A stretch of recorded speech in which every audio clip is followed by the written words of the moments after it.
মোৰ ছাত্ৰ-ছাত্ৰীসকল আমি ইয়াৰ আগৰ ভিডিঅ'টোত ভয়েস চেঞ্জৰ বিষয়ে আলোচনা কৰোঁতে কৈছিলোঁ যে অকল তিনিটা প্যাটাৰ্নৰ সেন্টেন্সৰে আমি এক্টিভৰ পৰা পেসিভ কৰিব শিকিলে ভয়েস শিকা হৈ যায় তো আমি সেই ভিডিঅ'টোত আমি প্ৰথম এই তিনিটা প্যাটাৰ্নৰ ভিতৰত সাবজেক্ট ভাৰ্ব অবজেক্ট এই প্যাটাৰ্নটো আমি আলোচনা কৰিছিলোঁ আজি আমি সেকেন্ড প্যাটাৰ্ন যেটো আলোচনা কৰিব আছে সেকেন্ড আৰু থাৰ্ড হেতু হৈছে subject plus be verb plus verb plus ing আৰু অবজেক্ট বা ভাৰ্ব প্লাস ing ক আমি একেলগে প্ৰেজেন্ট পাৰ্টিসিপল প্লাস অবজেক্ট বুলি আমি লিখিব পাৰো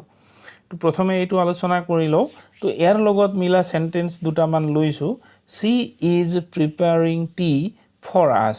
ইয়াত কি হৈছে she সাবজেক্ট তাৰ পিছত বি ভাৰ্ব is আছে ভাৰ্ব ing preparing আছে তাৰ পিছত অবজেক্ট tea তাৰ পিছত for us এটো টি লৈকে থাকি পিছৰ কিটা না থাকিবও পাৰিলেহেতেন আৰু প্ৰিপজিশন আছে তাৰ পিছত us আছে for us তো ইয়াক আমি পেসিভ কৰিবলৈ যাওঁতে কেনেকৈ কৰিম যে ইয়াত অবজেক্ট টি আগলৈ যাব টি আকৌ is আহিব ইয়াত is আছে বুলি নহয় ইয়াত is আছে সেন্টেন্সটোত is প্ৰিপেয়াৰিংত is আছে সেই বুলি ইজে আহিব বুলি নহয় এম is আৰৰ ভিতৰত চেঞ্জ হ'ব পাৰে হেতু নিৰ্ভৰ কৰে সাবজেক্টৰ ওপৰত গতিকে টি সিঙ্গুলাৰ নাম্বাৰ যেহেতু আনকাউন্টেবল হেতু সিঙ্গুলাৰ নাম্বাৰত আছে আৰু প্ৰেজেন্টতে লিখিব লাগে যেহেতু টিৰ পিছত ইজ আহিব টি ইজ এতিয়া ভাৰ্বৰ থাৰ্ড ফৰ্ম কৰিবলৈ হলে আমি এই আইএনজি ফৰ্মটো উঠাব লাগে গতিকে আমি বি ভাৰ্বৰ আইএনজি লগ লগাই দিলে বিং হ'ব গতিকে টি ইজ বিং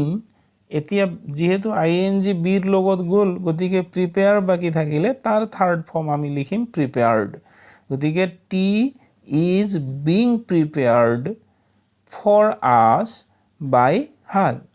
হলে for us to prepare টিৰ পিছত আছিল টি টু সাবজেক্ট হৈ গুছি গল গতিকে প্ৰিপেয়াৰিং অৰ পিছত for us আছে গতিকে আমি prepared লিখাৰ পিছত for us by her আমি এনেকৈ লিখিম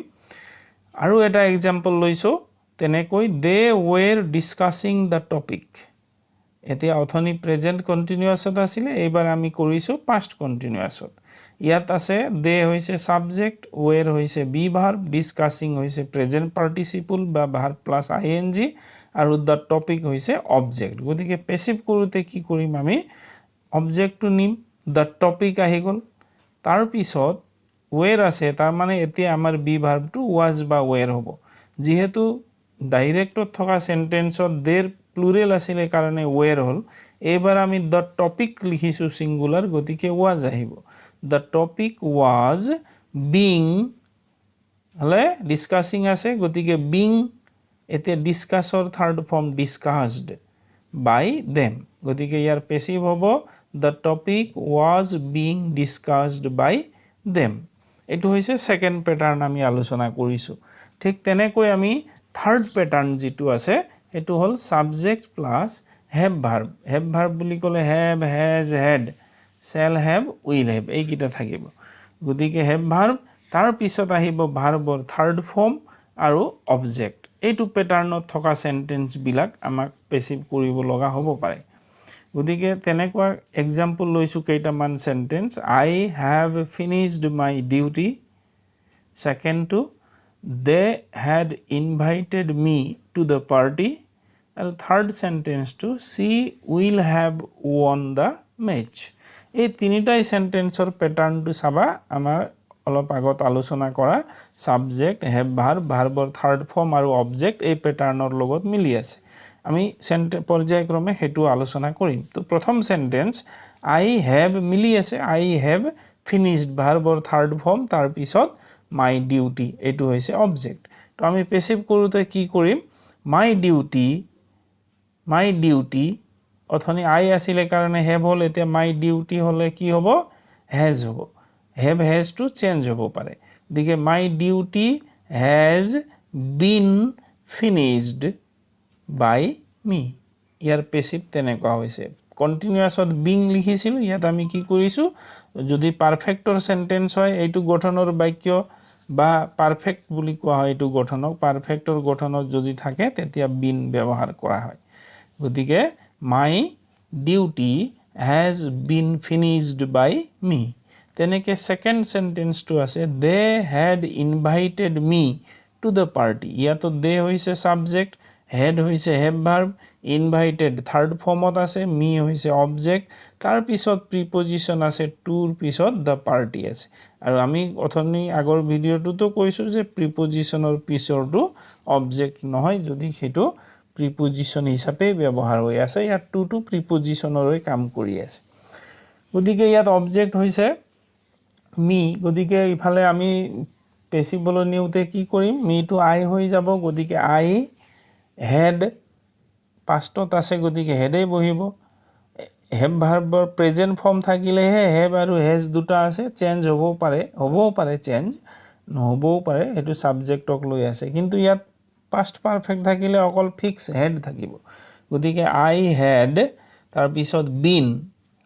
invited to the party by them. হ'লে তাৰপিছত আমি আৰু এটা চেণ্টেন্স লৈছোঁ, সেইটো হৈছে ফিউচাৰ পাৰফেক্টৰ she will have won the match.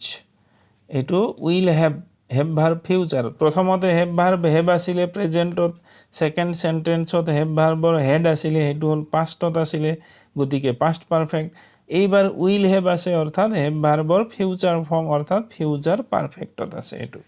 Have ভাৰ্বৰ পাছত তিনিটাই চেণ্টেন্সত কি আছে, ভাৰ্বৰ থাৰ্ড ফৰ্ম আছে, গতিকে এইটো পাৰফেক্টৰ গঠন। তো আমি ইয়াক তেনেকৈ পেচিবলৈ নিওঁতে কি কৰিম, আমি এইটো অবজেক্ট কোনটো হ'ব, the match. The match will have been won by her. আগৰ কিটাৰ লগত মিলালে এতিয়া চাম যে যিহেতু তিনিটাই চেণ্টেন্সৰ বাক্যৰ গঠন একেটাই, গতিকে পেচিভ একেধৰণে কৰা হৈছে। গতিকে এই তিনিটা বেছিক ফৰ্ম আমি যদি জানো, তেতিয়াহ'লে আমাক যিকোনো ধৰণৰ চেণ্টেন্সক আমি এক্টিভৰ পৰা পেচিভ কৰিব পাৰিম। কিন্তু কথা হ'ল কি, আমাৰ মনত ভাৱ হ'ব যে অকল এই তিনিটা পেটাৰ্ণৰে আহে জানো পৰীক্ষাত বুলি। আহে, ইয়াতকৈ অলপ বেলেগ চেণ্টেন্সবিলাক আহে, কিন্তু আচলতে অৰিজিনেলি সেই বেলেগ যেন লগা চেণ্টেন্সবিলাকো এই তিনিটা চেণ্টেন্সৰ পৰাই গঠন হৈছে। গতিকে ইয়াৰ পিছৰ ভিডিঅ'টোত আমি কেনেকৈ এই তিনিটা বেছিক পেটাৰ্ণৰ পৰাই সৃষ্টি হোৱা অন্য চেণ্টেন্সো আমাক দিব পাৰে, অন্য পেটাৰ্ণৰ চেণ্টেন্সো আমাক দিব পাৰে। তো আমি যদি এই তিনিটা ফৰ্ম, যি দুইটা ভিডিঅ'ত আমি আলোচনা কৰিছোঁ ভইচৰ প্ৰথম আৰু ছেকেণ্ড ভিডিঅ'টোত, সেইকেইটা যদি আমাৰ ক্লিয়াৰ হৈ থাকে, তেতিয়াহ'লে আমি ইয়াৰ পিছৰ টাইপবিলাক আমি সহজতে কৰিব পৰা হ'ম, বুজি পাম, গতিকে নিজেও কৰিব পাৰিম। তো ইয়াৰ পিছৰ ভিডিঅ'ত এই তিনিটা পেটাৰ্ণ বা ফৰ্মৰ বাহিৰেও কোনকেইটা আহে বা তাৰ পৰাই সৃষ্টি হোৱা চেণ্টেন্সবিলাক, পেটাৰ্ণ বা ফৰ্মবিলাক কেনেকৈ আমি পেচিভ কৰিম, ইয়াৰ পিছৰ ভিডিঅ'ত আলোচনা কৰিম। গতিকে আজিলৈ এই ভইচৰ ছেকেণ্ড ভিডিঅ'টো ইমানতে সমাপ্ত কৰিছোঁ। Thank U.